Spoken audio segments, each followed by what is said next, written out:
আসসালামু আলাইকুম, সবাইকে শুভেচ্ছা জানিয়ে শুরু করছি আজকের ভিডিও। তো আজকে আমরা আমাদের কিছু আপডেট দেখাবো। আমরা নতুন একটা সেটআপ। তো আগের আপডেটগুলো হলো, তো আমাদের ফিশে এয়ারেশন হচ্ছে, খাবার দিব এখন।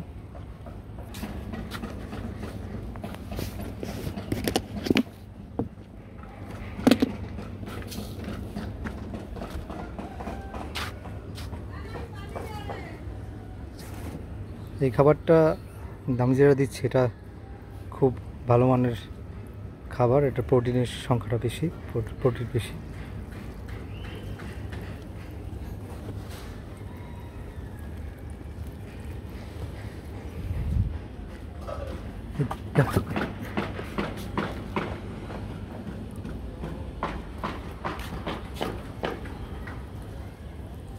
খাবার দিয়ে নিলাম। আর আকাশ মেঘলা, বৃষ্টি হতে পারে যে কোনো সময়।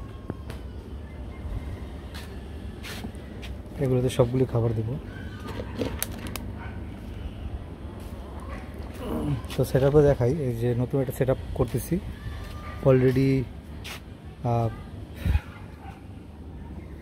আমরা একটা বাক্সের মতন তৈরি করছি, বক্সের মতন।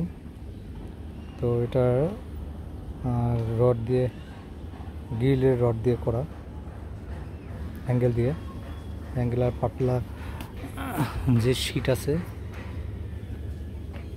পাতলা যে গ্রিল ইউজ করে এগুলো দিয়ে করা।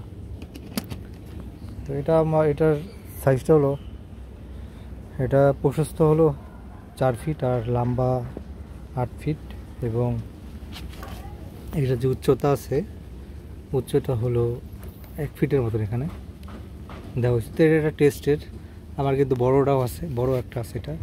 এটা উচ্চ কিন্তু অনেক, এটা প্রায় 3 ফিটের মতন উচ্চতা, এবং লম্বা 8 ফিট এবং 4 ফিট চওড়া। তো এটা খরচ আমি A to Z হিসাব দিব। আমি আরও কিছু, এটা সেট আপ করা হয় না, এটার জন্য তিরপাল লাগবে আর কিছু ইনস্ট্রুমেন্ট লাগবে, এগুলো সেট আপ করতেছি। এবং এটার নিচে যে দিব, নিচে কিন্তু আমরা একটা বোর্ড দিব, যেন গ্রিলটা জানি, এই লোহাটা জানি এই রডের ছাদের সাথে না লাগে এবং তাতে দ্রুত শোক হয়ে যায়। এর অন্যতম কারণ হলো যে জং না পড়ে। জং পড়বে তারপরও যে কদিন টিকে আর কি। তো আমার এটা হয়তো আপনারা জানেন, আমার আগের যেই সেট আপ ছিল এগুলো সব বাঁশের ছিল। তো আমার ওখানে একটা বড় একটা লস হয়েছে। তো যার কারণে আমি এবার কিন্তু লোহা দিয়ে বানানোর চেষ্টা করছি।